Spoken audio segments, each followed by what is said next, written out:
everybody. Good to see you. Hope you're all keeping well and that this lockdown isn't treating you too badly. I know it's all getting a bit boring, but at least we've got our art to do.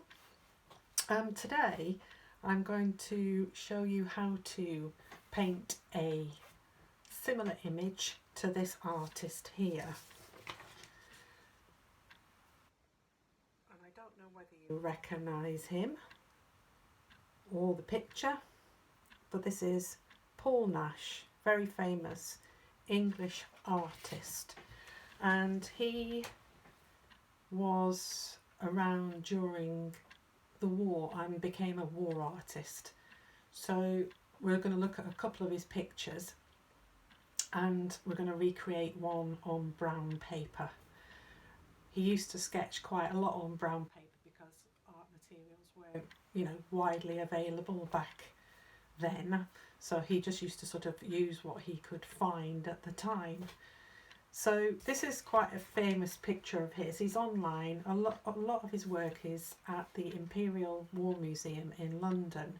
So if you ever want to go and have a look, but we can't at the moment, so have a look online at his work.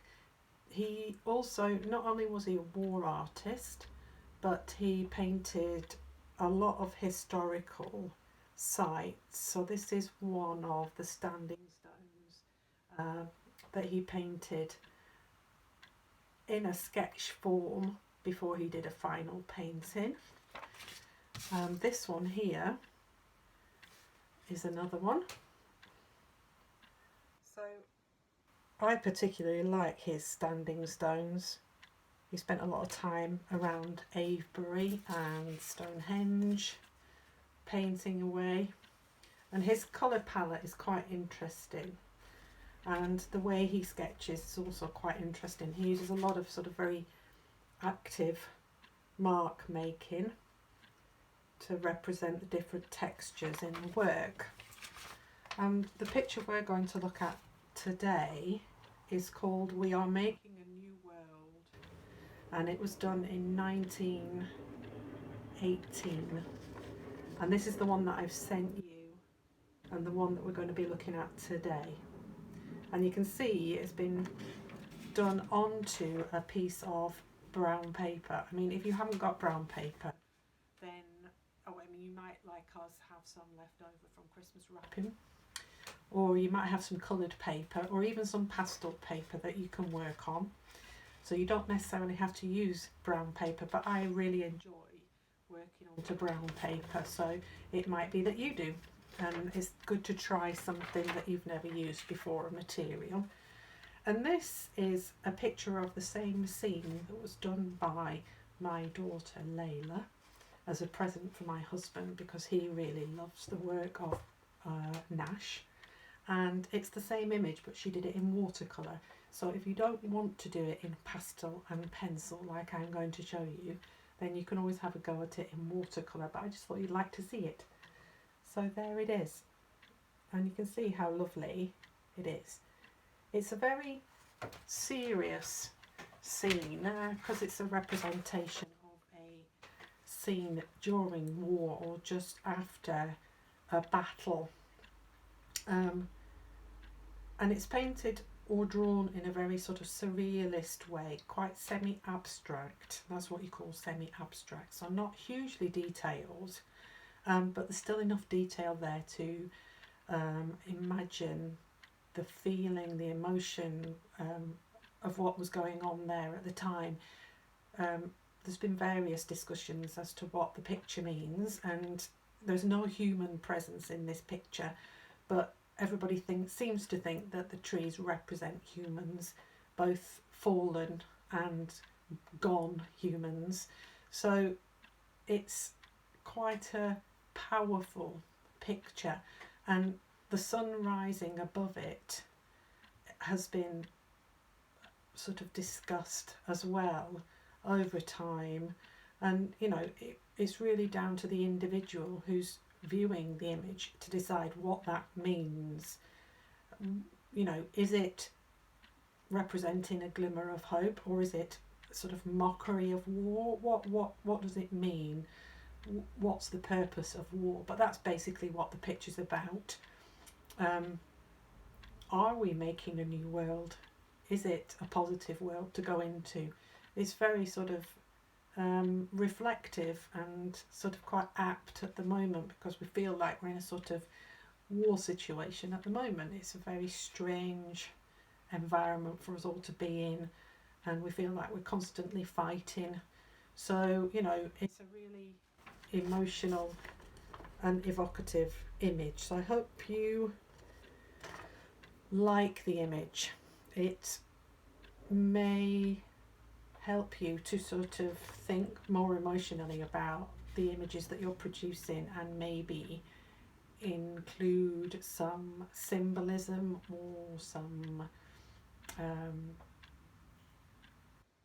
that can be talked about within the images that you make. Okay, that's not everybody's cup of tea. You know, it's up to you. It might be that you want to say something in your artwork, but he was definitely saying something in this artwork. It's very powerful. And if you can go and see the original images, he did a lot of images from this time, then go and see them when we're out of lockdown. Okay, at Imperial War Museum, and I'm sure probably there's some in Cardiff somewhere in one of the museums, but like I said, look online. Okay, so in a minute I will talk you through how to produce this image, and maybe you can go off and use the same techniques to paint images around your area while you're in lockdown. Okay, I will see you in a minute. Okay, so here I have my brown paper, and I've just stuck it down with some masking tape around the outside just to hold it flat, really, because it's been rolled up. It was part of a sheet of wrapping paper that I've been using over Christmas, so it's got a bit creased and stuff like that, but I don't mind all that. And if you look at brown paper, one side is shiny and the other side isn't, and I'm using the non-shiny side. If you use the shiny side, you'll find that the pastel doesn't stick very well to it. So make sure you use the non-shiny side of your paper. Okay, and like I said, this is the picture that we're going to replicate on here. Now, on my printer, it's not really giving you the feeling that it's being drawn onto brown paper, but the image that you look at on your computer that I'll send to you will be clear that it's on brown paper. Okay, but like I said, you don't have to use brown paper. You can use something else. It could be the back of a cereal packet, because they're often made of brown card, so you know, recycled card and things like that. So why not do that? I will also send you this picture, so if you fancy doing this one as well, then you can. It's a nice image. I think it's of Avebury. I'm pretty sure it's Avebury. Okay, so the first thing is to get a pencil and just draw a horizon line along here. I've just put a very loose horizon line along there, and you're going to put some mountains in and a sun. So I think what we'll do is we'll put the sun in first. So I've just got a piece of white chalk here. Any white pastel will do the job. If you want to do it in watercolour or acrylic paint or whatever, then you can also do that. So just rub that pastel or chalk in until you get a sun shape that's big enough for you. You might be working on a really big piece of paper, so make it bigger if you need to. The benefit of putting masking tape around the outside as well is that you end up with a border, but you have to be really careful when you pull this off, because it will tear. So the sky is actually a pale blue colour, and to do that I have got limited pastels in my set, so I'm going to try my best to get more or less the colour. So I'm going to negative paint my negative pastel my hills in like this, and it comes down, and the sun is sort of peeking up above that hill. So just draw yourself a set of hills like that, and then just use the side of the, this is if you haven't got a pale blue pastel, by the way. If you have got a pale blue pastel, then you needn't worry, but I haven't. I've only got a dark blue pastel, so I'm just going to use the side and just lightly put some colour down, and then I'm going to take that white chalk again, and I'm just going to rub that in, and I'm mixing the blue with the white to create a pale blue. And this may be the way that he made his initial sketch. He may have only had a limited palette of pastels available to him while he was sitting on site. He did this on site, which must have been very traumatizing. But that's what war artists did, and Henry Moore was another one. He produced a lot of war art and a lot of sort of subway paintings as well. The underground, should I say, rather than subway. He painted a lot of the people who were sleeping down underground while London was being bombed. So rub in with your finger. You can always put your sun back in if you lose it a bit.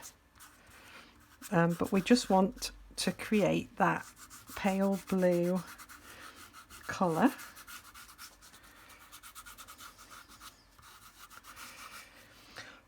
You can blow the excess off.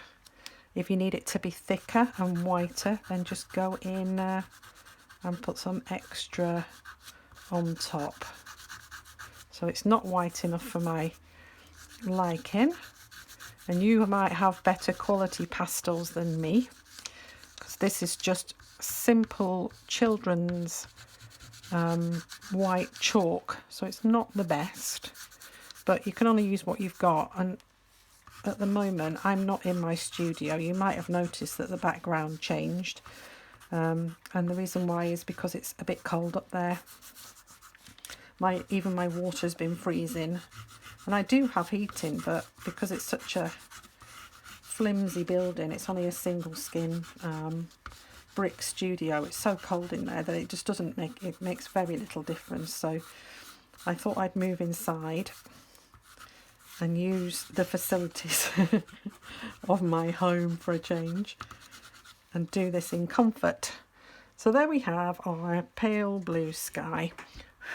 Okay, now if you're working on pastel paper, you'll find that the pastel adheres a little bit better to the paper than brown paper, but I quite like the texture that comes through on brown paper, so it does give a little bit of a different feel to the image. But you know, you do what you feel. Now I'm just going to put some thin lines coming out from the sun like this, just to give me a guide to work with. And I'm just using the pointed edge of my chalk here. If you haven't got a pointed edge to your chalk, then use a knife and just carve out an edge on your chalk. It's quite important that you get a nice fine line rather than a stub all the way across. You can add these in again later, but I just wanted to have something to grip onto. And also the mountain has come up above this white mark here, so I'm just going to take I've got a putty rubber here. If you haven't got a putty rubber, then you can use a normal rubber, but just be gentle with it. And the putty rubber is good because it doesn't mark the paper like a normal rubber does. You can just rub away the marks that's been made there. Okay, and put the line back in if you need to, like that. Okay, so here we have our marks. Now we'll put that blue background hill in, this one here, and again you've just got to use the colours that you've got. I've got a blue, I'm hoping that this will do. Again, it's not as sort of turquoise in tone as the one on the picture, but it will do. Rub.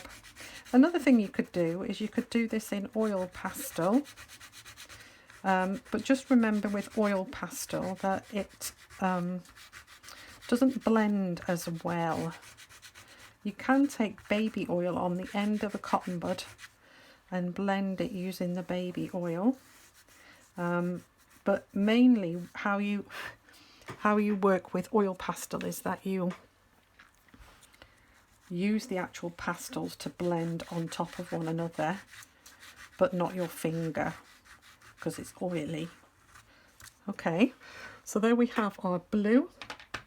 Now to make it a bit more turquoise, what you can do is just take a bit of green and work that in on top. And in the process of that, you will blend it in, which is quite useful actually. You can see that that's going a bit green in colour. And that will create a sort of more turquoise kind of blue. And then if you want to lighten it again, just take your white and go over the top again with the white. And then you might, but you can blend away with your pastel. Don't be frightened to do that. It's a really nice technique. And just remember that if you're working on a surface like this, that there will be a lot of dust, and just lightly blow it away. But don't do too much of that because it goes up in the air and, you know, you can breathe it in, so it's not great. So the next thing to do is to put the detail in. So there's no detail on those hills. It's the colour of the paper that's coming through, and the same with the mounds and things like that. So if you look in the distance, we've got some small trees. So you can either use charcoal or pastel, whatever you've got available. I think I've got some, yeah, this is a small piece of charcoal there. These are often quite good for just drawing in the detail to begin with. Now I'm going in with a free hand here. You may or may not want to do this. If you're unsure as to what to do, then you can always draw these things in pencil first and then go over them using your chalk or charcoal. Look at your image and try to be very careful to follow the size of the structures that you're creating. It's the size of the structures that will give you the feeling of perspective in the image. So don't go too big and don't go too small. And there are some little trees on this hillside here. But again, it's difficult to get the shapes sometimes, especially if you've got a large piece of chalk. So just go in really carefully and put a few marks down until you're happy, but do all the ones in the distance first. Make them a variety of sizes and shapes, and you might find you end up with a few extras than what you've got here, but you know, doesn't matter. Right, so now we've got a nice line of structures. What we can do is start putting some shadows in. So if you look, some of the shadows are coming off to the left of these structures, so just go in underneath and put some marks, some coming off to the left and some just to represent some dents in the surface of the field. Okay. And then once you've got the ones in the distance and you're happy, you can also do this using pen. So, but obviously with pen, you can't erase any mistakes. So just be extra careful with where you make those marks. Again, you might want to go in with a pencil and put the marks in pencil first, and then put the other marks in on top afterwards. So I'm just doing the middle section. The middle section is quite important because it has a gap in it. So there's a gap in the middle so that you can see the sun through it, and it's quite important that we don't paint over that. So I'm just going to do this important stump here.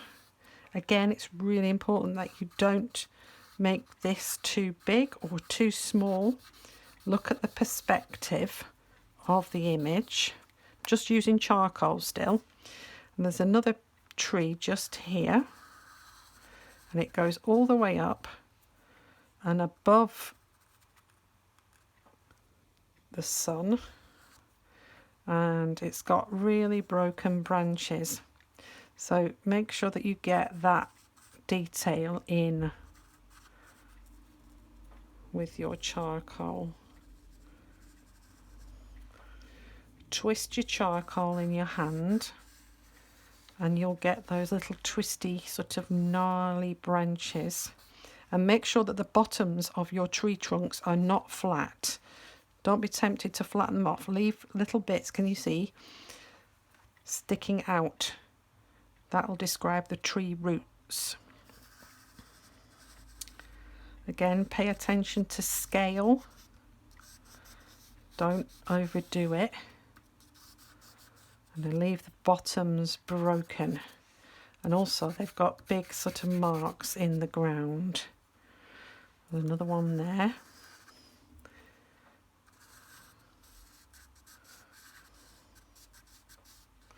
Twist the charcoal in your hand again so that you can make twisted marks. There's another one here that comes up to about there, I think. Don't worry if the marks are not absolutely accurate. You can see where the base of that one is, and you can see that can you see that this one is longer than this one, and this one is longer than this one, and that's drawing the eye in to that sun in the distance. Very clever perspective composition. We've done a lot of perspective in class, but this is a really good lesson in how to use it to create powerful compositional images. So again, we've got this big tree, but it's not quite all the way down to the bottom, so leave it where it is again. Put those twisted branches coming down, broken branches. We've got a couple of marks just in here, and some of the marks are curved, so make sure that you put the curves in because they're going to describe the lumps and the divots that have damaged the ground during this war, during this battle. Whatever's happened here has left these awful marks, not just in people's lives but on the landscape itself. So make sure that you represent that well. So here we've got a mark coming down, and then another one, and then another tree. So we'll put him there. He comes right up into the hillside, and he's very gnarled, that one. But again, it's got marks. We've got a one in between. Again, if your gaps are a little bit bigger than what's there, don't worry. We're only looking for a representation of this image. Okay, and then we've got another one just here which comes all the way up to the sky and then has this really broken branch. I really enjoy working with charcoal. It sort of, because it's a bit messy, it stops you from being too fussy and too obsessed with detail. So it's a good medium to work with at times. You can see it building up now.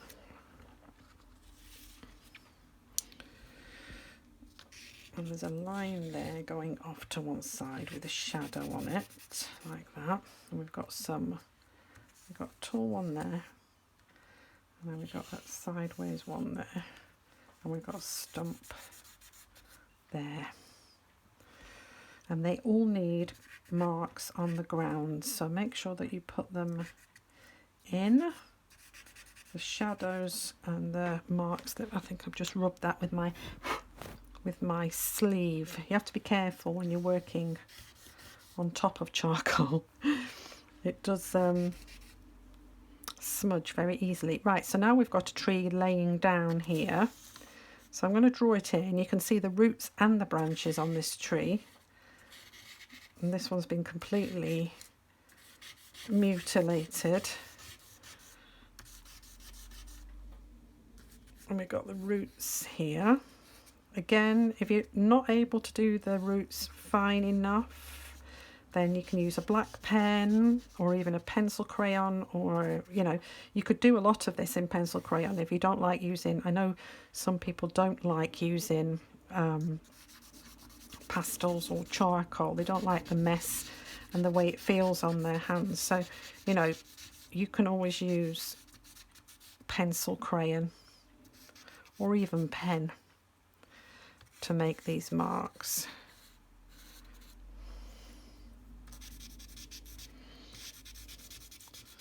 So keep adding the structure of the ground that's coming out here.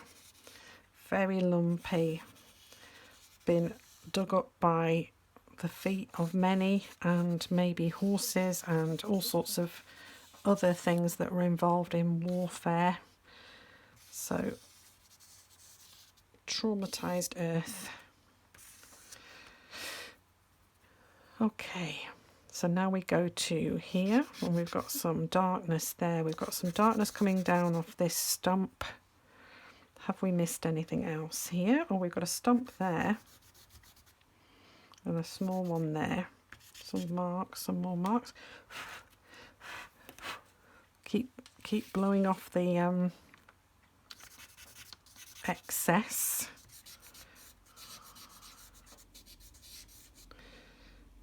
And these holes are represented by just black.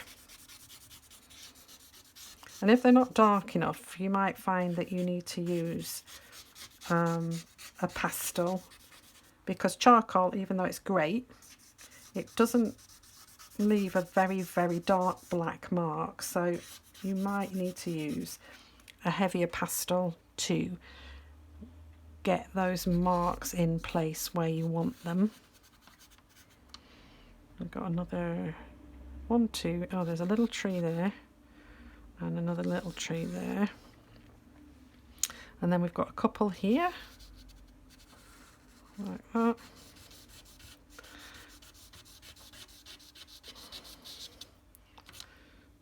More black in there.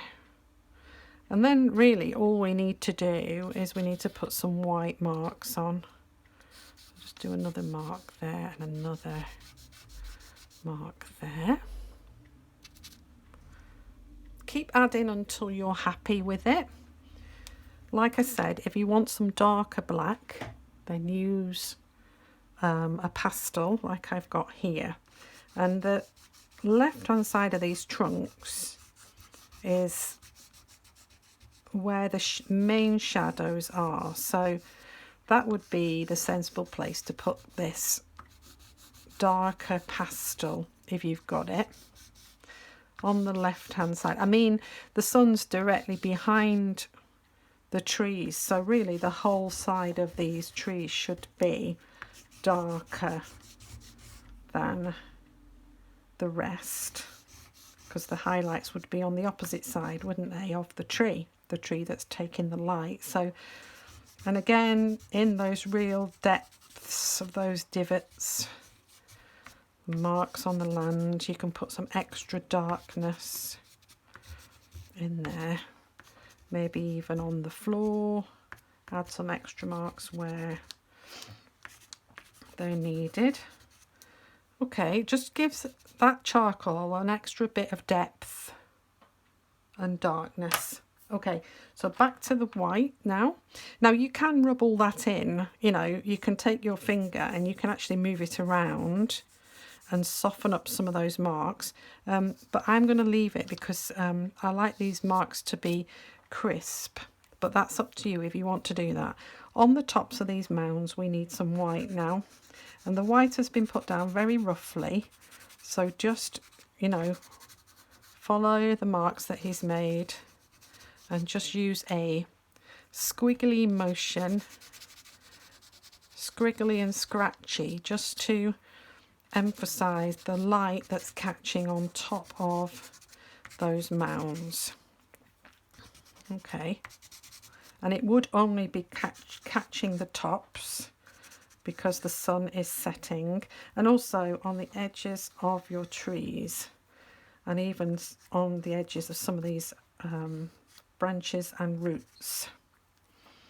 And you can sort of, in the foreground, you can use a circular mark like this, a curved mark, just to emphasize the structure of that fallen tree. And just go in and put some white on these mounds, and also on the right hand side of some of these tree structures here. But don't go overboard with this, just put the odd one in, because if you do everyone it starts to look a little bit false. Just a scratchy mark, so when you transfer it would come onto the left side of these trees, whereas on this side, so everything on this side should be on the right hand side. The middle one doesn't catch, this one does catch a little bit on the inside, and then it transfers. Okay, so there we have it. Again, you can keep going with this, but it is just a loose preparation sketch for a finished painting, and really I just wanted to show you the technique that was used. Let's just put some extra sun rays. They're actually going behind the trees, so be careful that you keep going behind those trees, but strengthen them up if you feel like they need a little bit more strengthening. And you can see that some of the rays are just producing these sort of lines here like that. Make sure that the edge of your pastel is sharp, so you can get some thin lines just projecting off. Okay, so there we go. I can't actually see this. Well, it looks okay in the film. Yeah, it's good. I mean, I've used a much wider piece of paper here to create my image. You could just do it on something this wide and it would look a bit more like the one here. And you can see that the image is quite dark, but that's my printer. If you look at the image online, it's a lot lighter than this. Okay, so I just wanted to show you the technique and how to go about it. It's a really nice technique to use in a sketchbook.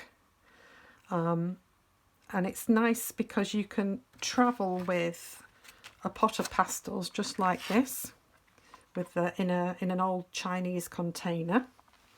Chinese takeaway, and a pencil, and you're off. You know, not carrying too many materials. Nice, quick, medium. It's not wet, which means that you don't have to take water and all that carry on. So if you fancy having a go at another one, then have a look at this other image. And this one has been done with a bit of watercolour, and then he's used pastel on top, I think, and also some pen on these marks that are made on the ground. It's just got a little bit more detail than this one, and also is less traumatic than this one. So if you find this bit a bit disturbing, or you might find it very powerful, then, you know, do this one instead. But like I said, it's a very powerful image, and it's really interesting just to use these limited materials and to create such a powerful image. Otherwise, you can do this one of Avebury, or look online and pick out another one. He goes very abstract at times. You know, he's a surrealist. He was known as a sort of surrealist as well. And this is the other one. You know, that this was done in oil. But you can see the basics of his work and what he's about. Okay, hope you enjoy it and have a go and see how you get on. Choose the materials that you want to use. You know, if you don't want to use this brown paper, then don't worry. Just work into, you can work on white paper, you can do whatever you like. However you represent this image is up to you. But I just wanted to show you how he would have done it. Okay, goodbye for now, and I'll see you next week. Short and sweet this week, just because it's a technique really, rather than a long painting. I'm not sure what I've got planned next week. Let's have a look, shall I? I'll look at my... oh, I was going to do a bit of portraiture in acrylic. And we're going to use black and white, so it'll be a tonal portrait. So I just have to find somebody interesting to paint. Okay, if you've got any ideas of anything that you want to learn about, then let me know. It's always helpful if I get some feedback from you. Send me your pictures, and have a good week. And I hope that the art is getting you through. Okay, ta-ra for now, everybody.